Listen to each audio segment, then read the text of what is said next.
dibuka di negara Amestris, tepatnya di kota pedesaan Resembol, di mana kita diperlihatkan seorang ibu muda bernama Trisha yang sedang ngeleri kumbahan di depan rumah.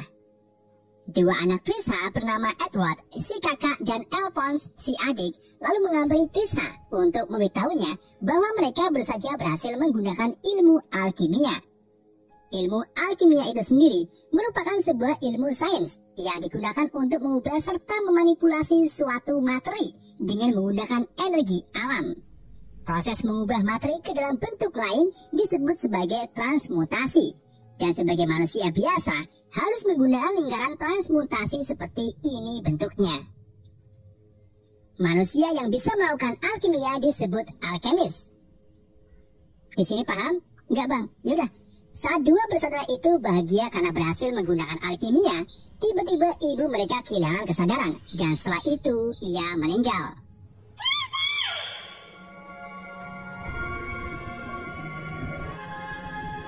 Di keesokan harinya, setelah pemakaman ibunya, Alphonse ngerengek kepada Edward bahwa dirinya ingin sekali melihat ibu untuk terakhir kalinya.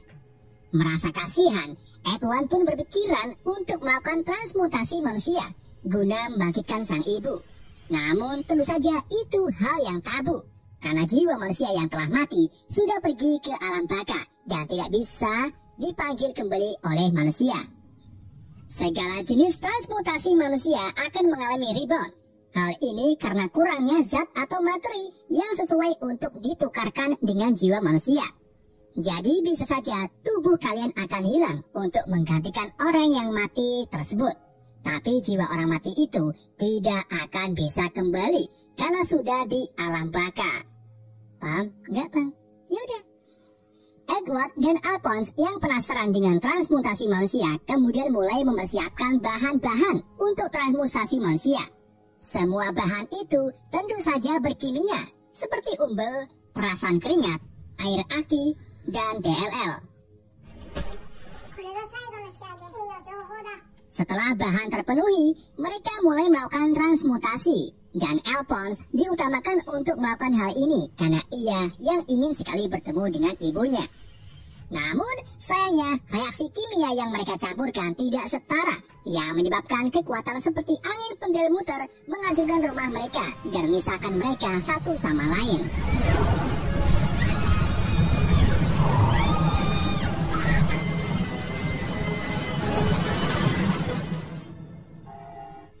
Scene lalu berpindah ke beberapa tahun gak tahu kemudian, di mana kita diperlihatkan Edward yang kini sudah dewasa. Ia sedang mengejar seorang pendeta bernama Cornelio yang berlari di gang-gang kecil di kota Riole.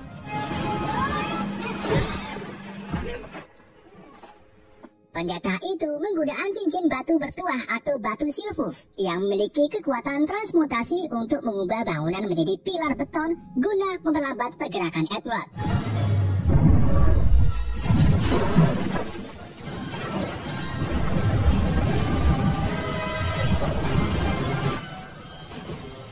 Tapi hal itu bukan halangan bagi Edward. Edward terus mengejar si pendeta, sampai akhirnya si pendeta menggunakan batu bertuah lagi untuk mengubah tanah menjadi monster berbentuk angin. Edward lalu melakukan transmutasi tanpa lingkaran untuk menciptakan sebuah tongkat. Hal ini membuat si pendeta terkejut karena sudah pasti Edward bukanlah manusia biasa.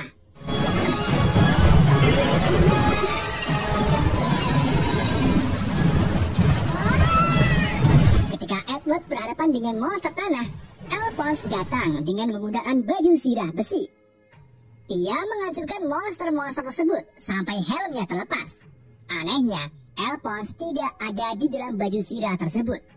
Di sini saya stop dulu untuk menjelaskan kenapa Alphonse menjadi baju zirah. Jadi setelah Edward dan Alphonse gagal melakukan transmutasi manusia untuk membangkitkan ibunya, mereka menghadapi konsekuensi melalui hukum pertukaran setara atau rebound, di mana Alphonse diseret ke alam gerbang kebenaran, bukan alam baka. Di sana terdapat sosok putih berwujud manusia yang mengaku sebagai kebenaran. Jadi apa saja dia benar. Dialah yang akan menuntun manusia ke dalam gerbang kebenaran. Di dalam gerbang itu terdapat segala jenis pengetahuan tentang alkimia, dunia, dan alam semesta yang akan masuk ke dalam pikiran sang alkemis. Hal ini bisa menyebabkan trauma mendalam bagi mereka yang tidak bisa menahannya.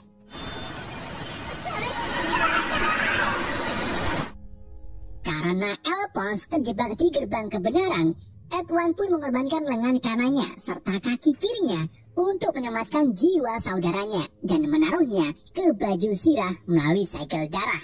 Sedangkan lengan dan kaki Edward yang hilang, ia menggantinya dengan mesin prostetik atau automel. Keduanya memiliki julukan yaitu Full Metal Alchemist.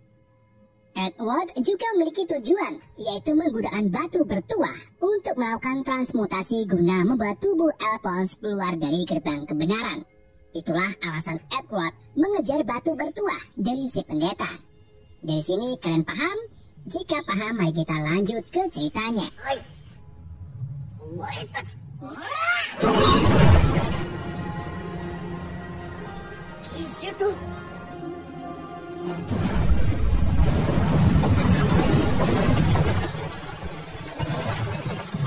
Setelah mengalahkan monster tanah, si pendeta menyandra seorang Kimochi.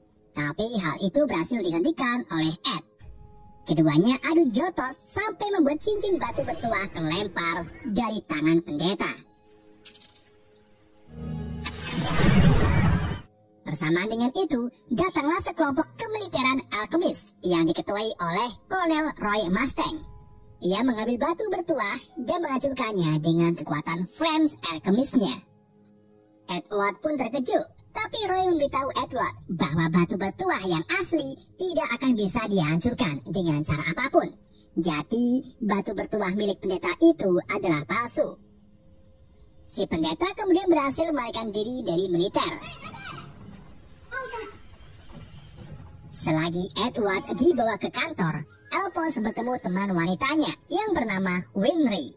Winry ini teman masa kecil Ed dan Al. Dialah yang menciptakan lengan dan kaki prostetik milik Ed. Edward diinterogasi oleh Kolonel Roy Mustang tentang kehancuran yang sudah Ed buat saat melawan pendeta. Roy juga mengungkapkan bahwa batu bertuah hanyalah mitos. Jadi percuma saja Edward mencari kesana kemari. Di saat itu juga Kapten Harkness dan Jenderal Haruko datang menyambut Edward. Jenderal Haruko lalu menyuruh Kapten Harkness untuk mengizinkan Ed dan Al beristirahat di rumahnya, karena nanti besok mereka akan ditugaskan.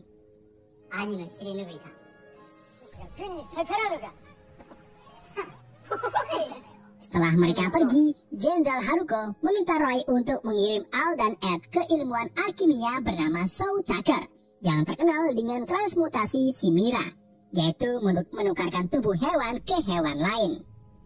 Mungkin Soul Tucker ini bisa berguna bagi Ed untuk menemukan batu bertuah. Di sisi lain, pendeta Cornello menghadap 3 makhluk homunculus yang merupakan manusia buatan hasil alkimia. Mereka ini ternyata yang memberikan batu bertuah palsu. 3 homunculus itu melambangkan iblis serta sifat buruk manusia, yaitu nafsu yang berwujud wanita Yamate Kudasai, iri dengki yang berwujud pria kerempeng, dan kerakusan yang berwujud pria gendut. Iri lalu menunjukkan kekuatannya yang bisa berubah bentuk menjadi siapapun, termasuk Cornello. Setelah itu, nafsu membunuh si Cornello dengan menggunakan kukunya yang bisa memanjang. Kita kembali ke Ed, Al, dan Winry, di mana mereka sedang berada di rumah Harkness untuk makan malam bersama istri Harkness yang sedang hamil.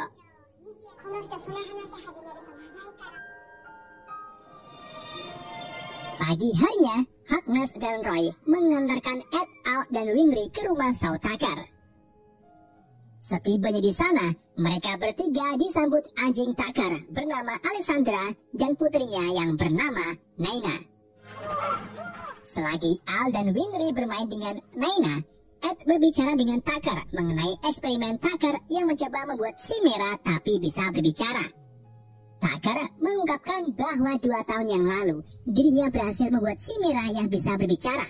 Namun gak lama setelah itu, Chimera tersebut mati. Tucker juga menambahkan bahwa istrinya sudah meninggal 2 tahun yang lalu. Ed lalu bercerita bagaimana dirinya pergi ke gerbang kebenaran untuk menukarkan jiwa Alphonse. Tapi Ed tidak mampu memberikan semuanya dan hanya tangan kanan dan kaki kirinya saja. Maka dari itu, Ed membutuhkan batu bertuah yang katanya bisa dijadikan nilai tukar untuk menukarkan tubuh Alphonse. Sepertinya sih seperti itu. Tucker kemudian membantu Ed untuk menemukan batu bertuah tersebut. Ia menyuruh Ed pergi menemui seorang dokter yang dulu pernah bekerjasama dengan dirinya, bernama Marco. Mungkin Dr. Marco bisa membantu Ed menemukan batu bertuah itu. Tapi Tucker meminta Ed agar Al tetap tinggal di sini, karena Tucker tertarik untuk meneliti baju sirahnya.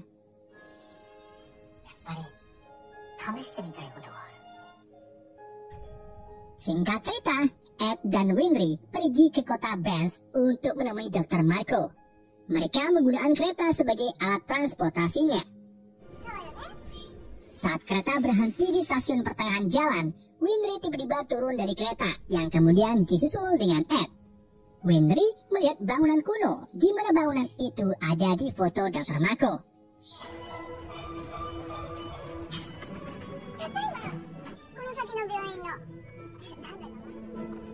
Setelah mencari-cari, mereka akhirnya menemukan rumah Marco. Namun saat mereka masuk, Dr. Marco tiba-tiba menembaki mereka. Untung saja, Ed menggunakan kekuatan alkimianya untuk melumpuhkan Marco.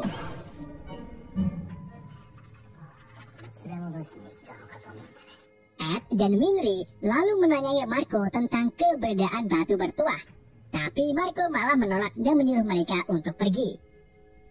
Di saat itu juga, Marco melihat sosok aneh di balik jendela. Ia pun menembak jendela tersebut. Dan ternyata, itu si Nafsu. Nafsu membunuh Marco dengan kuku tajamnya. Tapi ia tidak membunuh Ed, karena Nafsu memiliki sebuah rencana untuk Ed.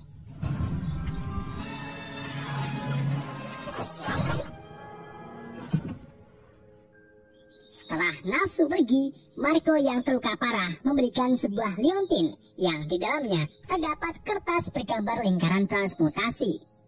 Sebelum meninggal, Marco memberitahu Ed bahwa kau akan menemukan informasi tentang batu bertuah lebih lanjut di laboratorium penelitian nomor 5. Namun, Marco memperingati Ed bahwa batu bertuah itu sangat jahat dan Ed akan tidak menyukai kenyataannya setelah mendapatkan batu bertuah itu.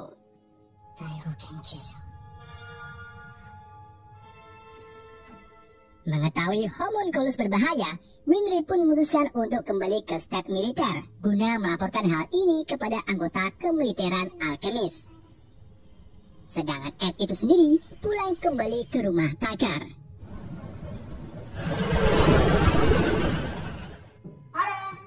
Setibanya di rumah Tucker, Ed menemukan bahwa Tucker berhasil menciptakan chimera yang bisa berbicara. Chimera itu berbentuk anjing tapi memiliki rambut panjang.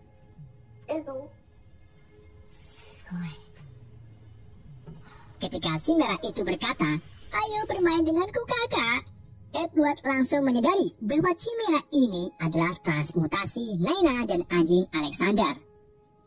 Ed pun marah dan memukuli Tucker sampai berem. Tucker mengungkapkan bahwa dirinya berhasil melakukan ini berkat Ed. Setelah Al memberitahu cara Ed menempelkan jiwa ke sepotong baju sirah besi. Jadi Tucker ini pergi ke gerbang kebenaran, lalu mentransmusikan Naina dengan anjingnya. Alasan Tucker melakukan ini karena jika ia gagal menciptakan chimera bisa berbicara, maka ia akan dikeluarkan dari riset stat alkamis. Yang lebih mengejutkannya lagi, Tucker pernah menjadikan istrinya chimera, tetapi gagal dan akhirnya istri Tucker meninggal.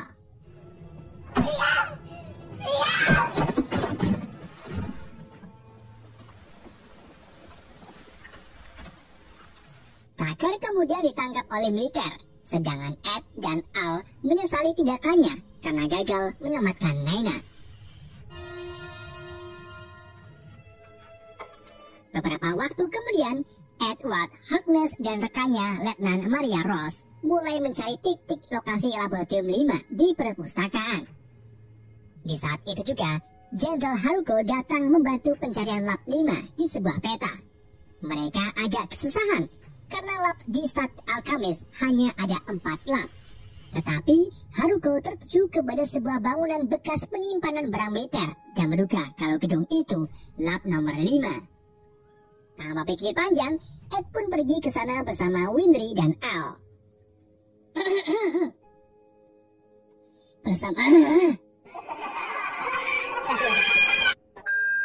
Bersamaan dengan itu, seorang prajurit datang memberitahu Jenderal Haruko bahwa ada kerusuhan di kota Reole yang disebabkan oleh homunculus. Jenderal pun segera pergi ke sana, sedangkan Hugnes terus mencari lokasi pasti lap nomor 5 berada. Ed, Al, dan Winry akhirnya tiba di gudang penyimpanan, tetapi mereka tidak menemukan tanda-tanda adanya laboratorium. Sementara itu, Komandan Hugnes menemukan titik terang lap nomor 5 yang sebenarnya. Ia mencoba menaik garis di peta dari lap pertama sampai ke 4. Dan akhirnya, ia menemukan lap nomor 5 yang lokasinya tidak jauh dari lap pertama dan ke-4. Di saat itu juga, Nafsu muncul. Si Nafsu menggunakan kukunya untuk melukai Hugnes. Hugnes lalu meletik sambil melemparkan belati ke kepala Nafsu. Setelah itu, Hugnes pergi ke telepon umum untuk memberitahu Kolonel Roy Mustang bahwa homunculus sudah ada di sini. Namun, sebelum teleponnya diangkat, Roy secara tiba-tiba sudah ada di belakang Hugnes dan ia membunuh Hugnes dengan pistol.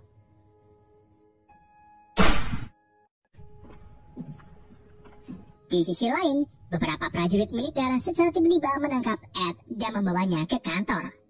Ed dimasukkan ke dalam sebuah ruangan, di mana di situ sudah ada Letnan Risa yang merupakan anak buah dari Roy. Letnan Risa memberitahu Ed bahwa Hugnes terbunuh oleh Roy. Hal itu membuat Ed terkejut.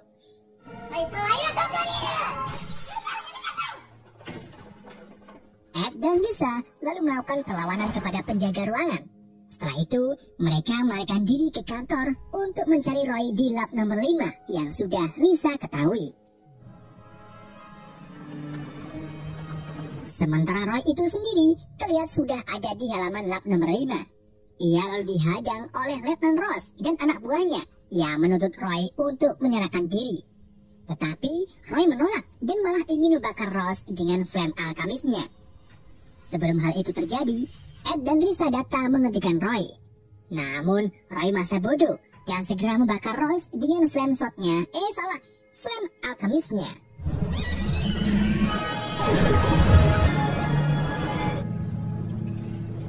Setelah tubuh Ross hangus dan api mulai padam, tubuh Ross tiba-tiba bergerak dan utuh kembali. Ia lalu menunjukkan wujud aslinya yang ternyata adalah si Iri. Beberapa saat kemudian, datanglah Nafsu dan Rakus. Di sini, Iri merubah wujudnya menjadi Roy Mustang yang membuat Roy, Ed, dan Risa terkejut. Ternyata yang membunuh Kolonel Hugnes adalah Iri, bukan Roy yang asli. Nafsu kemudian melukai Roy. Setelah itu, ia dan kelompoknya pergi. Roy meminta Ed mengejar mereka. Tapi saat Ed mengejar ke sebuah lorong, Ed malah masuk ke sebuah ruangan yang ternyata itu adalah lap nomor 5.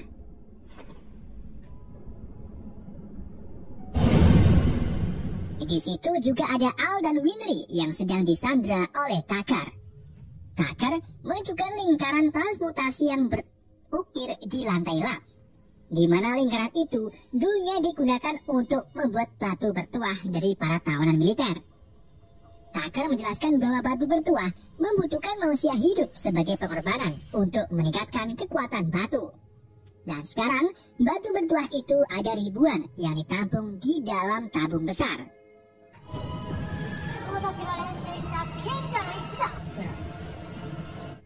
Saat Tucker hendak membunuh Ed, tiba-tiba Tucker ditusuk oleh Nafsu sampai meninggal. Setelah itu, datanglah Risa dan Roy yang kemudian disusul dengan Jenderal Haruko dari pintu lain.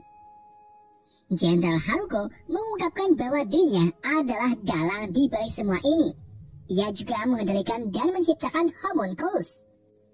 Gak cuma itu, Jenderal Haruko juga sengaja membuat batu bertuah untuk menghidupkan ribuan makhluk buatan mirip zombie yang akan Haruko gunakan sebagai tentaranya.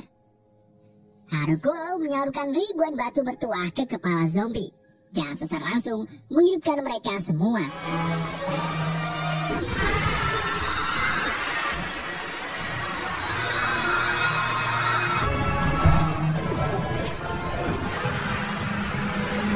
Haruko kemudian mendekati zombie-zombie tersebut sembari menyebutkan bahwa dirinya lah penciptanya. Namun, zombie itu masa bodoh dan malah membunuh Haruko. Sedangkan Roy membakar beberapa zombie untuk menghentikan penyebaran ke kota. Tapi karena mereka terlalu banyak, Roy pun menyuruh Risa untuk mengumpulkan pasukan guna membunuh semua zombie dengan menghancurkan di bagian kepalanya. Ed akhirnya berhasil membebaskan Al dan Winry. Al lalu meminta kakaknya untuk menghentikan homunculus sebelum mereka melakukan hal yang lebih kejam lagi.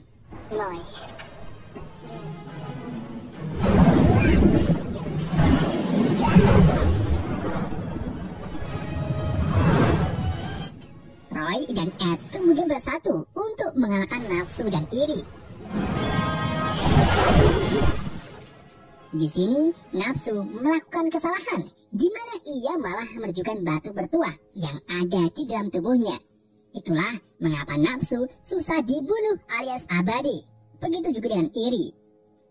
Namun, selama pertarungan mereka, Ed menyadari bahwa keabadian iri mulai memudar, di mana luka bakar di tubuhnya tidak sembuh-sembuh. Artinya, keabadian mereka bisa habis. Roy pun mengambil kesempatan ini dengan membakar iri sampai akhirnya iri benar-benar mati.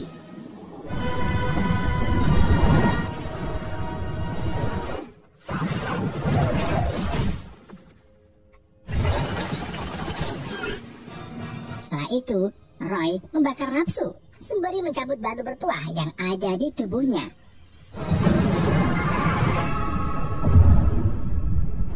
Alhasil, Nafsu pun berhasil dimatikan.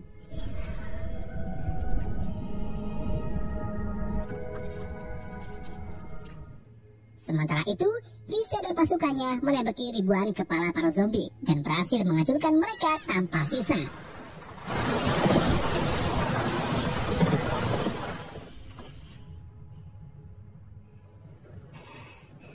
Ed kemudian menggunakan batu bertuah milik Nafsu untuk mengunjungi gerbang kebenaran dan menukarkan batu ini dengan tubuh Al. Namun saat hendak COD, sosok kebenaran malah menawarkan tubuh Al yang sangat kurus. Ed pun tidak jadi menukarkannya karena ia tidak bisa menggunakan kehidupan manusia lain untuk membawa adiknya kembali. Dan Ed berjanji akan menemukan cara lain untuk membawa Al kembali. Maksudnya gimana, Bang? Di atap genteng, Rakus yang masih hidup ketakutan setelah kedua anggotanya mati terbunuh. Ia pun pergi untuk mencari teman baru. Di adegan akhir kredit, kita diperlihatkan makhluk kecil seperti kadal kalincet keluar dari tubuh iri. Dan setelah itu, si kadal lari ke arah sana. Film pun berakhir.